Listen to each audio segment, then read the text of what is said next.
Assalamualaikum warahmatullahi wabarakatuh. Perkenalkan, nama saya Mukri Ahmad Dolai, NIM 19020010, Prodi Pendidikan Seni Rupa. Baik, pada kesempatan ini saya akan membacakan hasil ringkasan saya terkait perkuliahan minggu ke-14 dengan mata kuliah Sejarah Seni Rupa Mancanegara. Baik, yang pertama ialah seni lukis tertua India. Kurang lebih 2 jam dari kota tua Aurangabad terdapat gua Ajanta yang terkenal. 32 buah gua tidak alami, yaitu dibuat oleh para pekerja dengan menggunakan pahat dan palu. Gua tersebut merupakan pecahan dari batuan basal vulkanik. Dalam gua terdapat beberapa ruang yang strategis. Dinding-dinding gua dan langit-langit gua dihiasi dengan lukisan-lukisan berwarna-warni dengan aplikasi plester yang luar biasa. Area mayoritas lukisan umum berusia lebih dari 1500 tahun. 10 abad sebelum lahirnya Leonardo da Vinci dan kebangkitan Eropa. Para seniman tak dikenal ini sudah tahu cara menggunakan perspektif, kedalaman, dan realisme dalam lukisan mereka. Ekspresi dan emosi yang ditangkap dan wajah Pai begitu nyata sampai hari ini. Setelah berabad-abad mereka masih dikagumi. Kebanyakan seni-seni atau arsitektur di India adalah di dalam batuan besar yang dibuat menjadi gua. Di dalam gua tersebut dihiasi dengan ornamen-ornamen dan lukisan-lukisan di langit-langit dan dinding-dinding gua yang luar biasa. Baik, yang kedua ialah artefak asal India. India kuno. Pada tahun 3000 sebelum Masehi, pemukiman pertanian muncul di sepanjang lembah Sungai Indus yang sekarang terdapat di Pakistan. 2500 tahun sebelum Masehi adalah titik tertinggi peradaban lembah Indus. 2000 tahun sebelum Masehi merupakan situs Indus menunjukkan tanda-tanda penurunan. Geografi India. India dianggap sebagai anak benua karena ukurannya. Sebelah utara terdapat pegunungan tinggi Himalaya dan Hindu Kush. Indus Valley. Sungai Indus terletak di Afghanistan. Pelabuhan lembah Indus berpusat di 2 kota besar, yaitu Harappa dan Mohenjo-daro. Dan sungai besar lainnya yaitu Sungai Gangga. Budaya lava Indus. Para petani bekerja dengan damai, mengembangkan kota-kota besar dan jalan sebagai penghubungnya. Memiliki pemerintahan pusat yang kuat. Budaya mereka belum diketahui secara detail karena tulisan mereka belum diketahui sampai saat ini. Memiliki hubungan perdagangan dengan Mesopia dan Mesir. Harappa memiliki hubungan perdagangan dengan orang-orang utara dan daerah India sebelah timur. Dan Mohenjo-daro memiliki hubungan perdagangan dengan orang-orang di Teluk Persia dan Sumur di barat. Struktur politik. Desa dan kota tidak pernah bersatu secara politisi, namun mereka memiliki bahasa dan budaya yang sama. Dikembangkan dari segala tulisan perdagangan sebelumnya. Barang-barang tersebut diberi simbol untuk mengetahui nama dan jenis barang. Dari hal tersebut tulisan muncul dan dikembangkan. Teknologi. Mereka mengenal dan mengembangkan roda sejak 2300 dan sampai 2200 sebelum Masehi.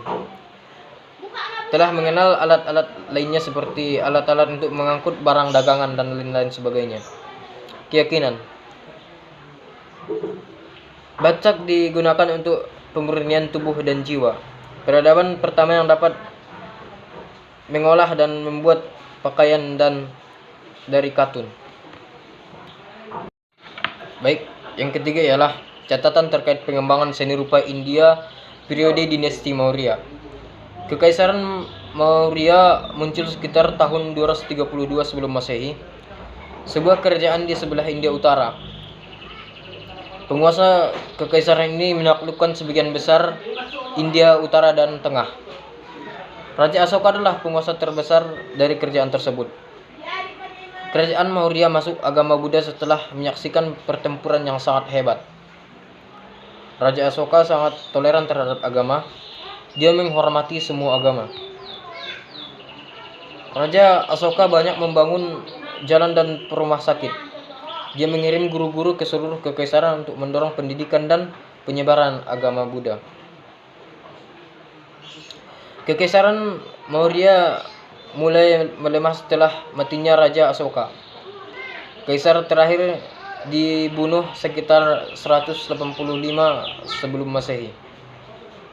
Sekitar 320 sebelum Masehi muncul kerajaan besar yaitu Kekaisaran Gupta. Kekaisaran Gupta mendorong perdamaian, kemakmuran dan perdagangan. Kerajaan Gupta dianggap sebagai zaman keemasan budaya Hindu. Selama Kekaisaran Gupta, matematikawan India membuat kemajuan besar. Mereka menentukan konsep nol dan desimal. Seniman India menciptakan karya seni dan sastra yang hebat yang diproduksi pada zaman keemasan budaya Hindu. Baik, untuk yang keempat ialah Kekaisaran Besar Mughal.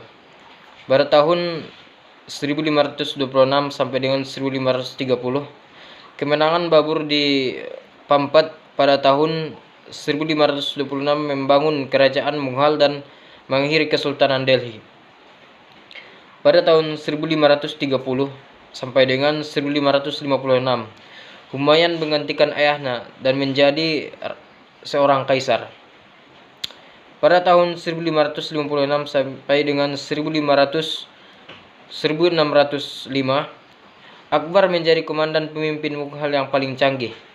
Pada saat itu usianya baru menginjak 14 tahun ketika ia menggantikan ayahnya Humayun.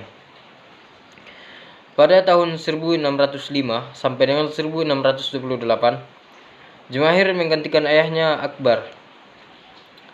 Pada tahun 1628 sampai dengan 1658, Pangeran Humayun berusia 35 tahun ketika ia naik menjadi seorang raja.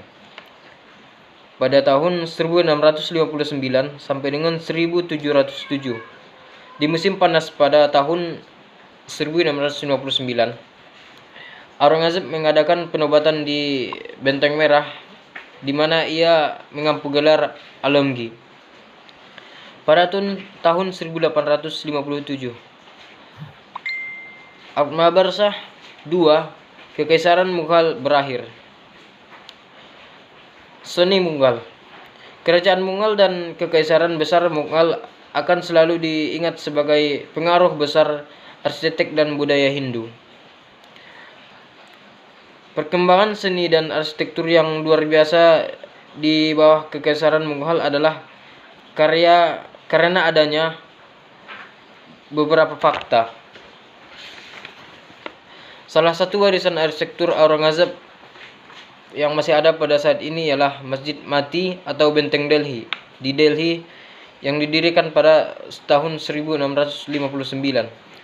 Buri Sameli atau Benteng Delhi, Masjid Baddahi yang didirikan pada tahun 1674. Di bawah Mughal, India adalah jantung dari kerajaan Islam yang besar dan pusat budaya dan mempelajari agama Islam. Kekaisaran Mughal berdiri sejak tahun 1526 sampai dengan 1707. Mungkin sekian dari saya. Assalamualaikum warahmatullahi wabarakatuh.